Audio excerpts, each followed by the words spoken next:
Hola, si estás viendo este video, seguramente es porque te preocupa tu corazón, porque tienes antecedentes o factores de riesgo como la tensión alta, el azúcar alta o simplemente quieres saber qué puedes hacer para evitar un infarto. Y quiero empezar por una idea clave. Un infarto no aparece de la nada.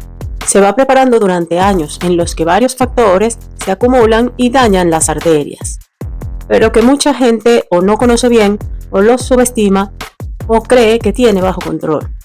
Por eso, en este video te voy a explicar los 7 factores que más pesan, pero que mucha gente subestima. Y esto es importante por una razón muy práctica. Si entiendes los factores implicados, te será más fácil entender qué puedes hacer para bajar tu riesgo. Soy la doctora Pilar Seijas y en este canal te ayudo a entender tu riesgo cardiovascular y qué puedes hacer para reducirlo. Antes de entrar en los factores, aclaremos algo. Cuando hablo de riesgo de infarto, no hablo de adivinar el futuro, ni de saber exactamente cuándo le va a pasar algo a una persona. Hablo de identificar cosas que aumentan la probabilidad de que con el tiempo aparezcan problemas como infarto, ictus y otras enfermedades en las arterias. Es decir, no se trata de adivinar, se trata de detectar el riesgo antes de que el problema nos dé en la cara.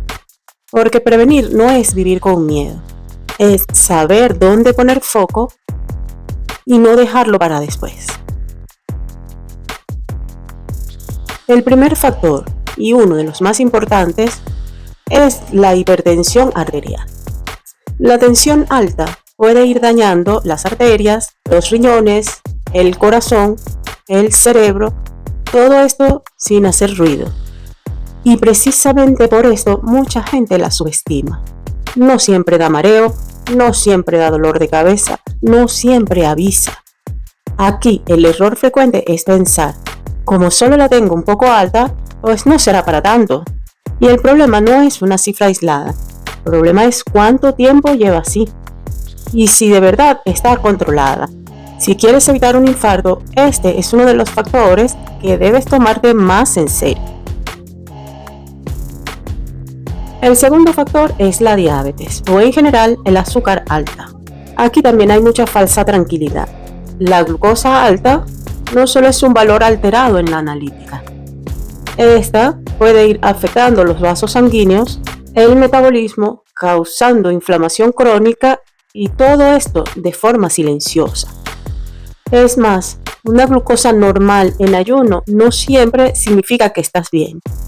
Aquí quiero llamar la atención sobre la resistencia a la insulina, una alteración que ocurre antes de la diabetes, pero que también aumenta el riesgo cardiovascular.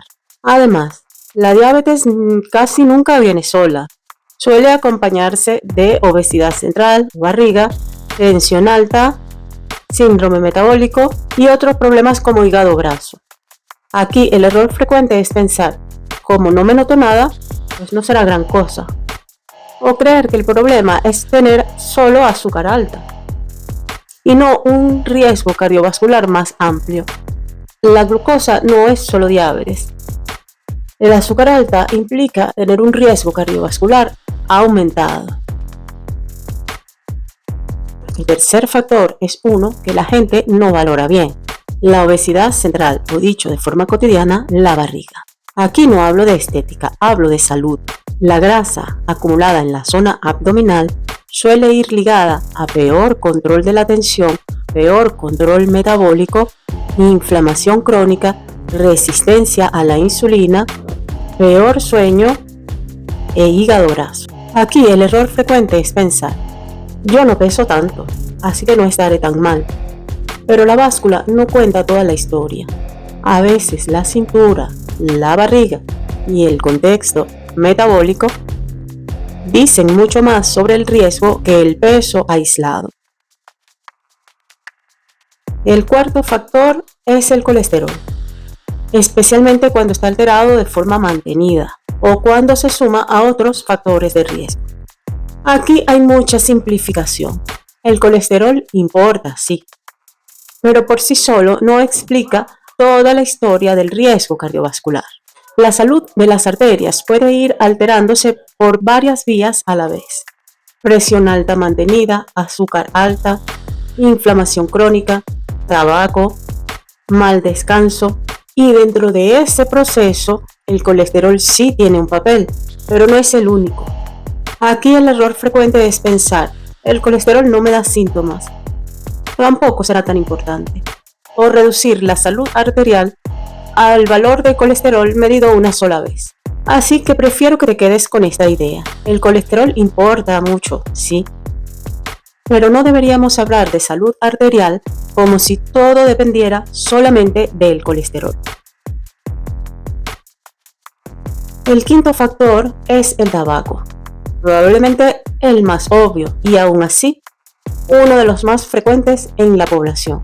Aquí el error frecuente es pensar: yo fumo poco, no será para tanto. El problema es que el tabaco favorece la inflamación, causa daño directo a las arterias, aumentando aún más el riesgo cardiovascular. Además, tiene un componente adictivo muy fuerte. Por eso muchas veces no basta con decir lo dejo y ya. De hecho, dejar de fumar suele requerir estrategia, apoyo y a veces programas específicos. El sexto factor tiene que ver con el sedentarismo y el conjunto de hábitos diarios que poco a poco empujan el riesgo hacia arriba. Pasar muchas horas sentado, dormir poco o mal, alimentarte medianamente bien durante la semana y desordenarte por completo el fin de semana, tener un estrés constante, todo esto suma.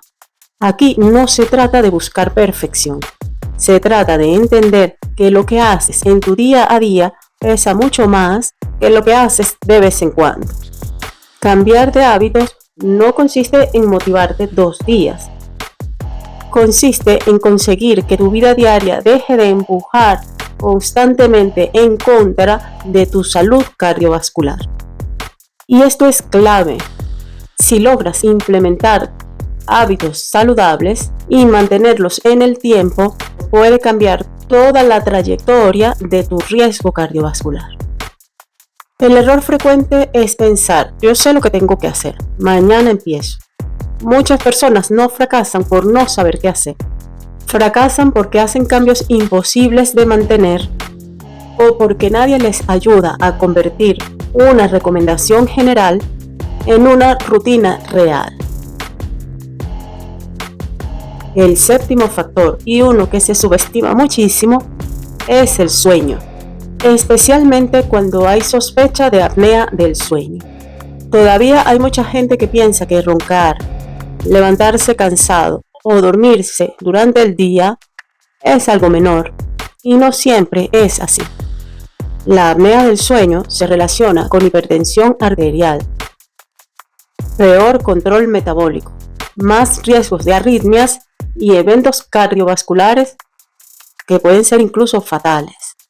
Aquí el error frecuente es pensar: roncar es normal, eso no tiene importancia, o atribuir años de cansancio al estrés o a la edad. Cuando hablamos de evitar un infarto, el sueño no es un tema secundario, forma parte de la historia. Ahora bien, aquí viene una idea que para mí es la más importante de todo el video. Estos factores no suelen ir solos, y esto cambia todo. Porque una persona puede tener un poco de tensión alta, un poco de azúcar, un poco de barriga, el colesterol un poco alto, moverse poco, dormir mal, y pensar que como ninguna de estas cosas está tan mal, el riesgo no debería subir tanto. En realidad, cada uno de estos factores va contribuyendo de forma independiente a formar la placa de ateroma o aterosclerosis. De hecho, si quieres entender mejor la aterosclerosis, no conviene imaginarla como el colesterol pegado a una arteria. Conviene verla como el resultado de años de agresión sobre la salud vascular.